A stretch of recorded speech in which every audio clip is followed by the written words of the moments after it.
Jadi preman itu banyak kedoknya ya Pak? Banyak kedok. Ada yang kedok ormas, ada yang kedok pengusaha. Pak, saya dengar Pak Dudung ini cukup mengenal sosok kontroversial yang belakangan mencuat, Pak. Ketua Umum dari Grip Jaya, Hercules.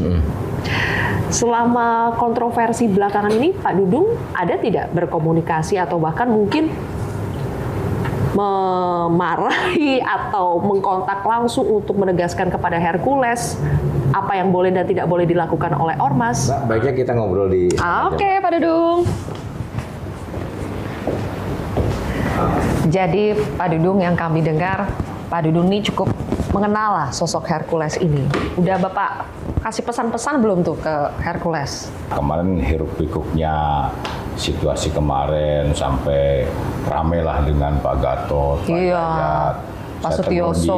Saya bilang kamu jangan seperti itu, jangan marah-marah seperti itu di media, itu tidak bagus karena kamu sendiri kan dekat dengan keluarga besar TNI. Makanya saya sampaikan ya yang berbicara yang dewasa lah. Seperti itu. Bisa saya komunikasi dengan dia? Oh ya? Bisa. Boleh Pak, boleh nggak? Nah, coba saya telepon ya. Weh, Pak Dudung mau nelpon langsung Hercules, Ketua Umum Grip Jaya, salah satu ormas yang sedang menjadi sorotan. Boleh lihat ya Pak ya? Nih, bun dia. Nih, mau nih Agora nih, nabi nih. Nih, Agora nih, reporter nih, Metro TV nih, Mbak Sylvia nih. Bang Hercules. Salam. Ya. Salam Bang Hercules. Iya, kami lagi sama Pak Dudung. Oh iya. Ini lagi berbicara dalam bahasa Portugis ya Pak ya? Nah. Oh. Bahasa Titun. Bahasa Titun. Nih diak nih mau nih, surbisu nih diak, nih one membantu nih pesan Pak Prabowo pada saat rapat kabinet, nih ormas-ormas yang menyengsarakan masyarakat, menekan masyarakat, memalak masyarakat, nih labele nih, hasil kali. Labele nih, kalau membantu masyarakat, membantu mensejahterakan masyarakat, membantu pemerintah dalam rangka meningkatkan kesejahteraan masyarakat, ini diak nih, harus kali. Nah. Jadi membuat jenderal, kami gripnya la posta premanisme. Nah, jadi kami gripnya selalu membantu bencana-bencana, kesusahan masyarakat di seluruh Indonesia. Ini selalu DPD-nya selalu hadir. Jadi saya sampaikan ke beliau, dia pesan presiden bahwa ormas-ormas itu tidak boleh menyengsarakan masyarakat, memalak masyarakat, dan justru harus membantu masyarakat dalam rangka program pembangunan masyarakat ini, penekanan. Dan kata presiden, nih presiden nih, Korea nih rapat nih, ya ormas nih tidak membantu masyarakat nih, dia kan dibubarkan ya, dia harus kalah. Bubarkan. Ya. Jadi kalau ada ormas-ormas yang menyengsarakan masyarakat, perintah presiden kepada Mendagri bubarkan aja. Dia menunggu. Oke. Nih dia nih katuas nih, mau nih. Dia nih one Korea nih, dia nih po KBT nih, Jenderal Gatot nih, Jenderal Yayat nih, diak nih, kole-kole lihat nih ya, nih dewasa nih ya. Nah dia, nih minta maaf nih KBT nih, terus kalah. Minta maaf. Ya. Atas ucapan yang salah terhadap Bapak Purnama, Jenderal, aku minta maaf. Ya. Diskulpa. Ya. Sebentar pesannya. Nah, jadi dia minta maaf Pak Gatot, Pak Yayat, Pak Jenderal-Jenderal di KBT itu atas pernyataan kemarin di media. Beliau minta maaf dan beliau nanti akan mendukung kegiatan-kegiatan pemerintah. Oke, mau nih obrigado nih, diak nih. Salam nih. Oke ya, obrigado. Assalamualaikum. Halo teman-teman, kembali lagi bersama saya di channel ini. Salam inspirasi, salam NKRI harga mati. Ya, kembali lagi dengan saya di channel NES 2045 yang membahas seputar politik, pendidikan, hingga budaya. Ya, penyampaian dari cuplikan video sebelumnya kita melihat tadi Bung Hercules ya, VC ya, dan beliau sudah menyatakan ya permintaan maaf ya kepada para jenderal ya mungkin ya nggak sengaja kali terucap gitu ya, atau mungkin ya ada emosional pada saat itu ya, sehingga terucaplah kata-kata bau tanah atau apalah gitu ya.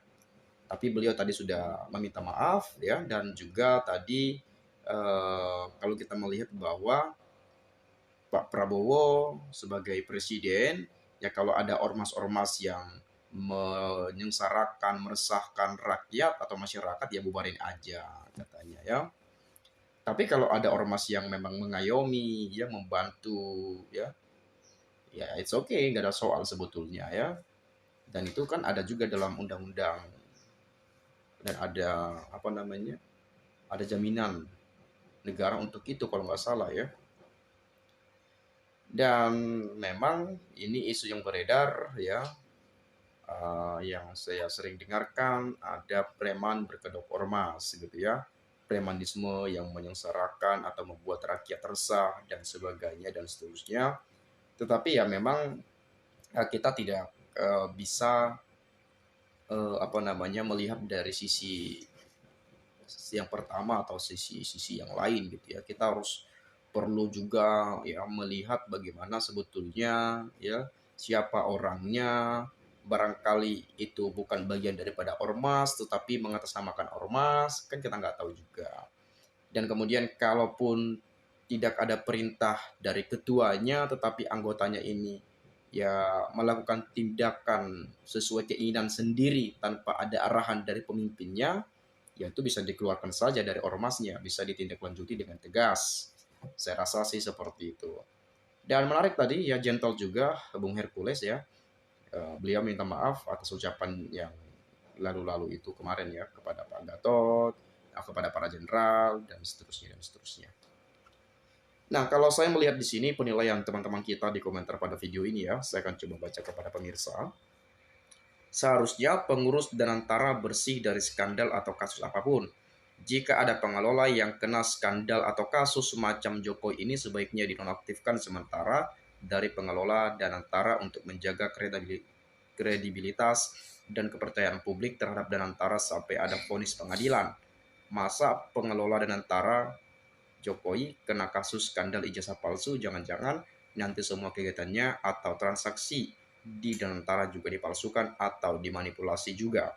Hal itu akan jadi blunder dan bahan ejekan publik kepada pemerintah. Lah wong pengurus Danantara ada yang kena kasus penipuan atau pembohong atau ijazah palsu, berarti ada kemungkinan kita akan ditipu atau dibohongi saat dia bertugas di Danantara. Ya ini harus betul-betul diperhatikan juga ya. Makanya Hercules berani karena ada backingan dari pusat. Makanya ini Andre tulis ya, makanya Hercules berani karena ada backingan dari pusat. Sebetulnya bukan di backingi, mereka gak ada backingan dari Pak Prabowo, bahkan mereka pun gak ada menyatakan itu ya. Itu yang saya dengar. Tetapi ada framing ya, seolah-olah. Nah ini kata seolah-olah nih. Ini kan seopini lah ya, seolah-olah gitu ya. Padahal ya Pak Prabowo pun nggak ada mengatakan saya backingan ini. Dan dari Grip sendiri pun ya, dari Hercules sekalipun gitu ya, nggak pernah keluar dari ucapan mereka mengatakan kami di backingi si ini gitu ya. Mana ada seperti itu dikatakan. Tapi kitanya aja yang berpikiran. Tetapi memang mereka pernah apa namanya mengatakan bahwa tegak lurus pada presiden gitu ya. Bahkan mereka juga pendukung Presiden Prabowo ya, dan yang lain-lainnya lah gitu ya. Itu pernah saya dengar di acara Anyus ya, acara Bung Aiman ya, eksklusif tuh kemarin. Ada Dewan Penasehat Grip, ada apa lagi, kuasa hukum, ada ketua apa lagi itu ya. Saya lupa dah, udah beberapa bulan lalu tuh kalau nggak salah. Nah kemudian bubarkan saja ormas, untuk apa juga dirangkul, kita sudah ada TNI dan Polri. Tidak ada ormas, yang ada hanya masyarakat Indonesia, semua sama. Dudung telepon Hercules, ternyata mereka satu circle, mantap Hercules, ternyata memang ditakuti. Hercules, jika bikin partai pasti banyak rakyat pendukungnya karena disegani seluruh lapisan masyarakat Indonesia. dan banyak menolong rakyat jelata dan layak jadi capres 2029. Wah, hebatnya pemerintah NKRI boleh menelpon preman lagi bergembira santai. Pertanyaannya, membantu masyarakat ngakunya, tapi kalau cukong-cukong atau perusahaan-perusahaan tuh gimana? Karena kalau nggak punya pekerjaan tapi punya uang banyak, dari mana kalau nggak memeras? NB ya. Titik dua, saya dari SBY yang pernah gaduh tahun 90-an sama mantan anak buahnya preman di Blok M, di Pulau Gadung, dan di Tanah Abang. Di Blok M, tepatnya Swalayan Pasaraya 1, ya, berangkat. Sudah rahasia umum ormas itu. Kenapa Jenderal ngomongnya begitu sama preman pakai beliau-beliau? Ya beginilah Indonesia. Ya namanya juga biar kedengaran elok teman-teman, ya nggak mungkin kau gitu kan sudah sama-sama tua toh, sudah sama-sama bapak-bapak gitu ya, sudah punya anak, nggak mungkin dikau-kaukan ya beliau gitu ya. Ya paling kadang-kadang ya kalau debat ya Anda gitu ya, kamu nggak mungkin juga gitu ya. Ini kayak kalau kamu kayak orang lagi PDKT-an gitu ya, aku kamu. Ya wajar lah beliau ya, it's okay, bersopan, itulah sopan santun yang harus kita kembangkan ya. Jadi kita bukan memihak pada siapapun di sini ya, kita bukan bagian daripada mereka ya, tapi kita melihat harus fair juga di sini teman-teman ya. Kemudian jika TNI betul-betul apa nih, NKRI, Tentara Pertahanan Indonesia, kenapa dibiarin preman yang berkuasa di dunia? Jika demikian, biar kami masa rakyat kecil jadi preman semuanya. Kami juga bisa buat tahan tebak atau sajam di tubuh kami. Kenapa? Kalau preman memang betul-betul harus memang diselesaikan gitu ya. Apa namanya jadi berantas gitu ya, dibasmi kalau kata kasarnya yang sering beredar.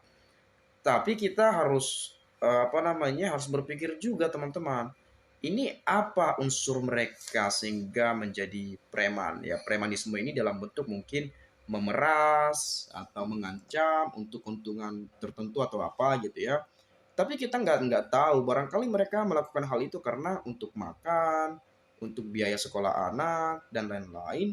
Karena ya kita lihat di Indonesia kan minim sekali lapangan pekerjaan, susah nyari kerja.